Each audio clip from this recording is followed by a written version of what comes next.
What have been our successes this year? Number one, we have been able to set the agenda for the country. Everybody is talking about a national dialogue. As you know, that is a purely DP agenda. Some people have a problem with DP leading the national dialogue, but that doesn't mean it is not our idea.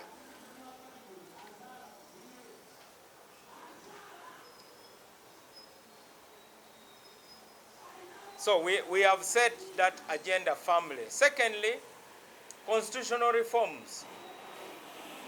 That is a DP agenda. Thirdly, human rights. DP has been the most outspoken party on human rights. You know, it is one thing to talk about your party members whose rights are being abused, but it's a totally different thing to advocate for human rights for everybody. You cannot only think that child beating is bad when your child is beaten in school. You must speak out when any child is beaten. So that has been the legacy of DP. That is why, as early as 2021, in March, DP is the one that put the question of people who had been arrested, kidnapped, tortured, and disappeared on the agenda of IPOD.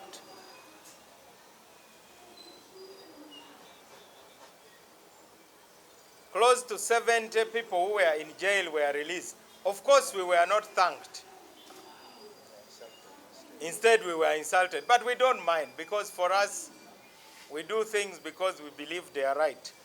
So we celebrate our stand for an inclusive national dialogue. We celebrate our stand for a broad-based and consultative constitutional reform process. We celebrate our stand for national reconciliation, and we celebrate our stand for human rights. Now, since I also now happen to be the Minister of Justice and Constitutional Affairs, I can announce here that under my leadership, the ministry has developed the National Action Plan for Human Rights. I heard the other day President Biden, while saying Uganda will be removed from AGOA, saying that one of the conditions for Uganda not to be removed from AGOA is for Uganda to enact a national action plan for human rights. Ladies and gentlemen, we don't need President Biden to lecture us on whether to have a national action plan on human rights or not. We had already started on that work. We have finished it, and we are going to share copies of that final draft with all stakeholders, including the leadership of the opposition in Parliament, for their comments. In February, I will table that national action plan before the Cabinet for approval.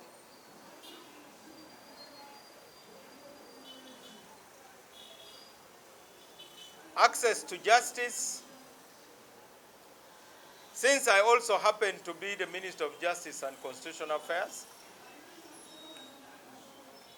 we are working hard to keep our pledge to ensure that in the short term, every constituency in Uganda will have a magistrate. And I intend to take to Parliament a proposal to increase the mandate of chief magistrates so that high courts are not clogged with the cases. We need to increase the monetary value of the cases that chief magistrates can handle. That will ease the burden on high courts. I took a resolution to Parliament to increase the number of High Court judges to a total of 151. Recently, With the support of the Cabinet, the Parliament also approved our proposal to increase the number of Court of Appeal judges to a total of 35. Parliament disagreed with our proposal to increase the number of Supreme Court judges. We respect Parliament's decision, but we disagree with it. We believe that at an appropriate time, we will still come back with our proposal to increase the number to 15. Many of you were in Parliament when we had that debate. But more importantly, using my platform as Minister of Justice and also in collaboration with the judiciary, we are promoting alternative dispute resolution. In fact, alternative dispute resolution is the best way to deal with disputes that end up in court. These disputes are not disputes of lawyers. These disputes are not disputes of the courts. These disputes are disputes between citizens, and they can be mediated. As an example, you all had the fireworks between DTB Bank and Mr. Ham Kigundu. How was the matter resolved? Through alternative dispute resolution. They had to sit down, and there was mediation. There was no court judgment to resolve the issue. So we are promoting ADR. So that is a brief reflection on what we have achieved.